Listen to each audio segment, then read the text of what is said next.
Right now it is time once again to talk with Thorin Christian Dada from Main Street Magazine. You can find Main Street Magazine, of course, free pickup throughout the tri-state region and also their website, mainstreetmag.com. Good morning, Kristen. Good morning. How are you? Can't complain, except, I get in this morning and all it takes, I don't know if you're like me or not, but I have my morning scheduled so compartmentalized that everything flows. And if one thing gets out of whack, you get behind for the whole morning. And I walked in this morning, and the one thing that was out of whack was our computers. All went through an update. And All those updates are no good. And we have 4 computers in the main studio, so I had to update all the computers. But anyways, I'm fine now. Anyway, something we didn't talk about last week, and I want to talk about to start off this week. You're on your website. You've got 2 great stories. One, of course, on the death of Butch Anderson. That's the Dutchess County Sheriff. That, well, most people can't remember who was sheriff before Butch. That's how long Butch was sheriff. And you also have a good story for actually, I would think, retail people, because in Connecticut we always have tax-free weeks here and there. But Dutchess County is going to propose the elimination of the sales tax on clothing and footwear purchases coming up in 2022. That, over the course of a year, will save families a lot of money.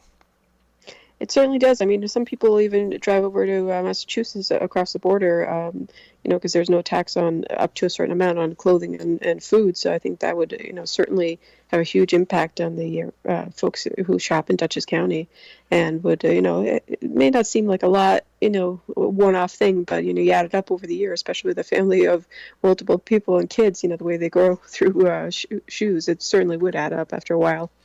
Yeah, so, it's great for people, but it's also good for the retailers, which are right along the Connecticut border in Millerton and Amenia, and you go up.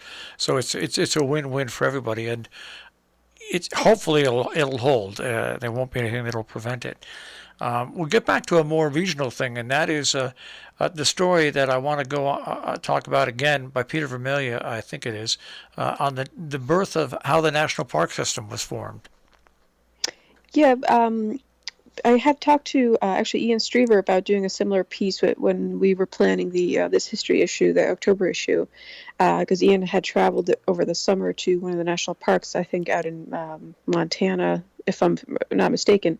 But he actually said that I should talk to Pete about doing the article, because Pete had a little more information about it. And the angle that Pete took with it was going to the very origins of the national park system, and for the average person knowing a little bit about the national parks, much like I was before I had the article. I really enjoyed personally how he approached the article, and it went from start to finish kind of with it, if we can use that terminology. But I thought it would be interesting to have a piece on the national parks, for the fact that there certainly are a number of them in our region, but the bigger picture is how they have impacted this country as a whole, and not just impacted us in our area locally.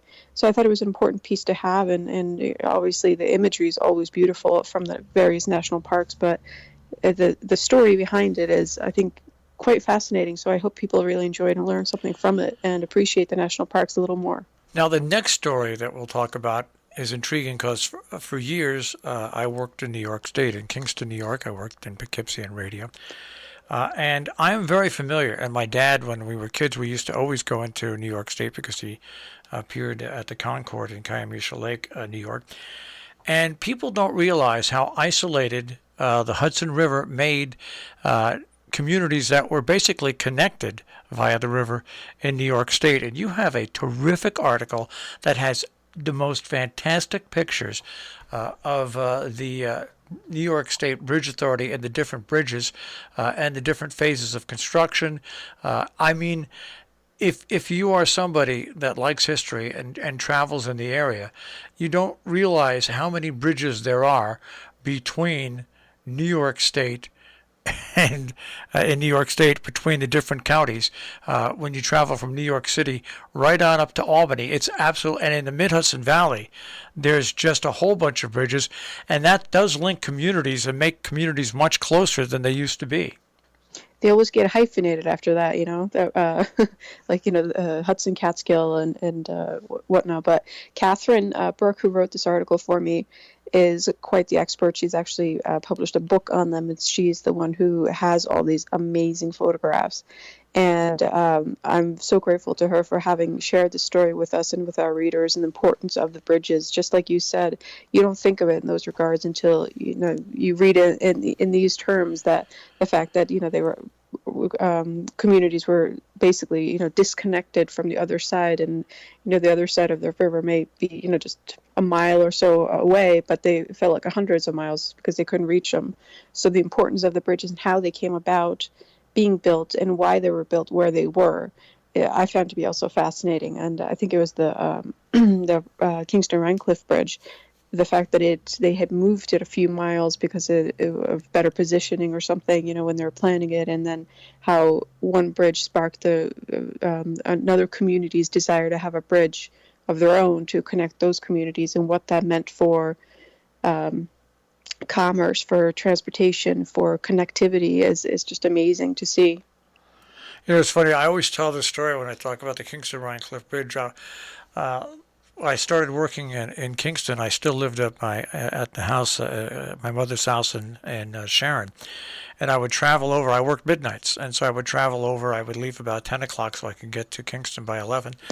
And going over the Kingston-Rhinecliff Bridge, I think I was working at the radio station for about a month. I got a flat tire as I got on the bridge, and so I was about halfway across the bridge, and so I was walking on the bridge at 11 o'clock at night, heading towards the toll booth so I could get some help because there wasn't cell phones at that time. Right. And all of a sudden, state police cars and other cars came racing up to stop me. They thought I was going to jump off the bridge. Oh, geez. That was my real induction to the Kingston-Rhinecliff Bridge. It all turned out well for the state police and the bridge authority and Marshall Miles, by the way. I will remember that to the day I die. I couldn't understand why they were all closing in on me. But anyway, you've got another story in the Hudson Valley, America's oldest winery. Who would have thunk it? Yeah. We have the oldest winery in the Hudson Valley here. Dominique, who is our expert vintner, was the one who pitched me the story and brought it to my attention. So I was happy to learn about it. But she, wrote a beautiful piece here and about telling the story of this winery and how it's gone through, a couple of different owners and how and why that is, and about their products and how they've come about, like on the first page of the article, the hashtag Bay Riesling that they have, and keeping up with the times. And so it's not, with having their unique wine cellars that are, I think, some of the most unique in this country, to their most, can we say, modern iterations of their products and everything in between. And folks can take a tour there, and I for one can't wait to go get a bottle and try it after reading this article. Yeah, it blew me away, and I thought I knew a lot. I couldn't believe that America's oldest winery came out of the Hudson Valley in New York. 'Cause once again, this is an article based on history, and if ever you want to take a look at the magazine or read the website, and you're new to this area, do this, because it'll give you really an understanding of what the Hudson Valley is about and how it developed over the years. It's very, very, very, very interesting. So now I want to talk just a second or two. This is a history edition. Once again, explain to people how you pick what you're going to do each month and how you put it together. Well, when we first started in 2013, there was no theme to each issue. It was just kind of, stories that we thought of or things that were happening that were pertinent. And I think just after our first year anniversary, it was suggested that we do, a food and drink issue. And I was like, oh, that's an interesting idea. And it kind of just grew from there. And just last week, we were planning 2022, which we always do around this year. And so we were going through our themes. And we've kind of, I think it's about 5, months or themes that we have that are just stuck now, because people love them and it's a great theme. Like July is our food and drink issue. March is our animal and farming issue. But we've kind of picked, these things, some of it happen organically, but it ties into a broader umbrella of a theme that it relates to things around here, or as a subject matter that's interesting and important. And it's not exclusive. Like our November issues always are our art and design issue, but we have such a broad stroke that we've painted with it. It's not just like, oh, fine artists, but we go into performing arts, we go into architecture, graphic design, and anything that falls under, in our opinion, under that umbrella. And so we're able to seek out stories that fit that mold, if you will, but it's also highlighting a specific thing in our area or topic in our area that we feel is interesting, and we think our readers will hopefully find it interesting as well. Well, it's a great magazine on a regular basis to understand what goes on in this area. But again, this month's issue, I just think that if you live in an area, when I moved to Kingston, I studied up all about the history of Kingston when I was working in radio there. And if you've just moved into the area, this magazine will give you a great insight to how the Hudson Valley is and what it was. Same thing for Northwest Connecticut. So great job. And I always love when you can learn and not feel like you're learning. Right. That's always the goal. I mean, we had teachers in high school that tried to do that all the time. They tried to make the class seem like you weren't in school, but you were learning things.